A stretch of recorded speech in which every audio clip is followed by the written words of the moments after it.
সেনাবাহিনীর এই প্রফেশনালিজমের কাছে পাকিস্তান বারবার মুখ থুবড়ে পড়েছে, যতবার ট্রাই করবে ততবার মুখ থুবড়ে পড়বে।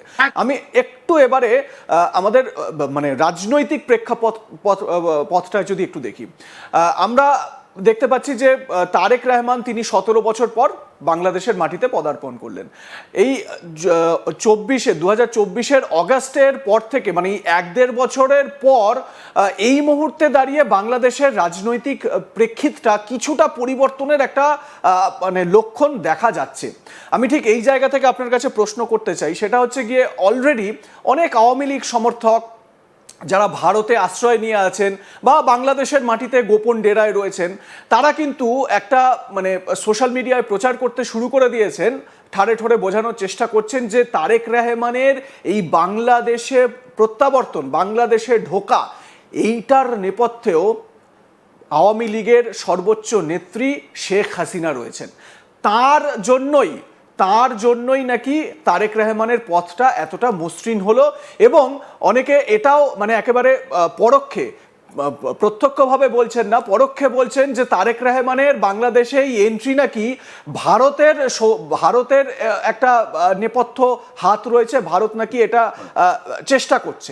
আমি ঠিক এই জায়গা থেকে আপনার কাছে প্রশ্নটা রাখতে চাই, তারেক রহমানের বাংলাদেশে প্রত্যাবর্তন সত্যিই কি ভারতের এতে একটা বড় রোল রয়েছে?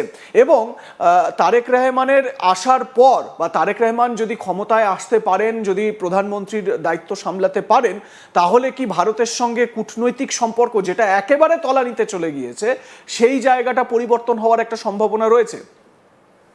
আমি স্বপন 2-3টে কথায় এটাকে আমি যেটা আপনি প্রশ্ন করলেন আমি তার উত্তর দিচ্ছি। এক হচ্ছে তারেক রহমান সেলফ এক্সাইলে ছিল, 17 বছর পর বাংলাদেশে ফিরেছে। এবং বাংলাদেশে যেমন আমরা বাংলাদেশে নেই কিন্তু বাংলাদেশের সম্বন্ধে জানি, উনিও আরো বেশি জানবেন কারণ ওনার সঙ্গে একটা লিঙ্ক আছে। তবে আমি এই জন্য এটাকে স্ট্রেস দিচ্ছি, 17 বছর পর বাংলাদেশে ফিরেছে। এবং বাংলাদেশে দুটি রাজনৈতিক দল, একটি আওয়ামী লীগ ছিল, একটা বিএনপি, এই দুটো হচ্ছে মেন দুটো রাজনৈতিক দল। আওয়ামী লীগকে এই মৌলবাদী সরকার ব্যান করে দিয়েছে। কতদিন ব্যান করে রাখতে পারবে, ব্যান থাকবে, এটা প্রশ্ন চিহ্নর মুখে। কারণ আমরা ইতিমধ্যে জানি ইউরোপিয়ান ইউনিয়ন এবং তাদের যে নতুন পিতৃদেব এই ট্রাম্প অ্যাডমিনিস্ট্রেশন হয়তো, আমরা বলছি হয়তো, এইটাকে তাদের পক্ষে নেই, এই ইউনিস যে অ্যাডমিনিস্ট্রেশন আছে তাদের পক্ষে এই ডিসিশনে নেই, কারণ তারা করতে পারে না, তাদের বাংলাদেশের সংবিধান অ্যালাউ করে না যে কোনো একটা রাজনৈতিক দলকে সে নিজের ডিক্টেটরিয়াল ভাবে যে আমি কে ব্যান করে দিলাম। এইখানে নেক্সট বড় পার্টি হচ্ছে বিএনপি।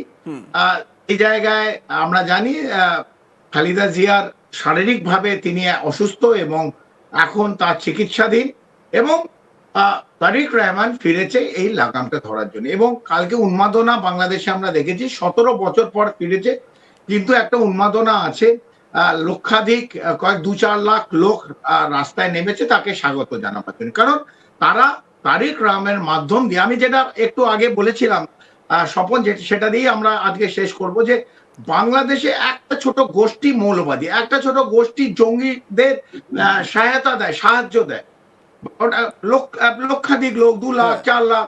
কারণ 18 কোটি মানুষ যারা আছে তারা নতুন একটা আশা দেখতে চায়, গণতন্ত্রের আশা, লোকতন্ত্রের আশা। সেটার মধ্যে দিয়ে আবার তারা এই তারেক রহমানের চোখ দিয়ে তারা সেই স্বপ্নটা আবার দেখতে পাচ্ছে যে বাংলাদেশকে ফিরিয়ে আনা হোক গণতন্ত্রের মাধ্যমে।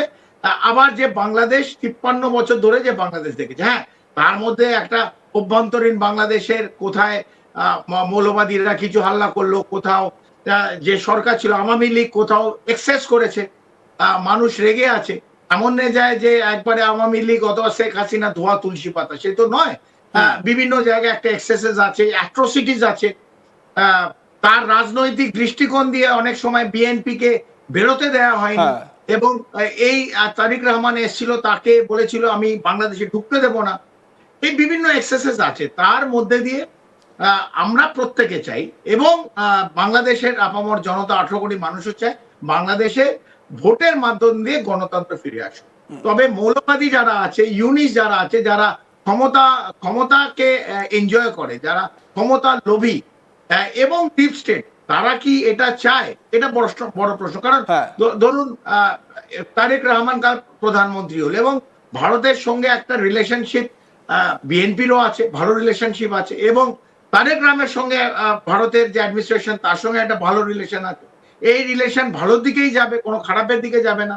এবং যখন একটা সরকার বসবে, অন্তর্বর্তী সরকার, সরকার গণতান্ত্রিক সরকার, যে এইভাবে যেভাবে বাংলাদেশ 16 মাস চলছে এইভাবে চালাতে পারবে না। তাকে ডিসিশন নিতে হবে বাংলাদেশের উন্নয়ন, বাংলাদেশের 18 কোটি মানুষের উপর, বাংলাদেশের ইকোনমির উপর, বাংলাদেশের অর্থনীতির উপর, বাংলাদেশের যে ইনফ্রাস্ট্রাকচার কিরকম ভাবে উন্নয়ন করা যায় তার ওপর তাকে চলতে হবে।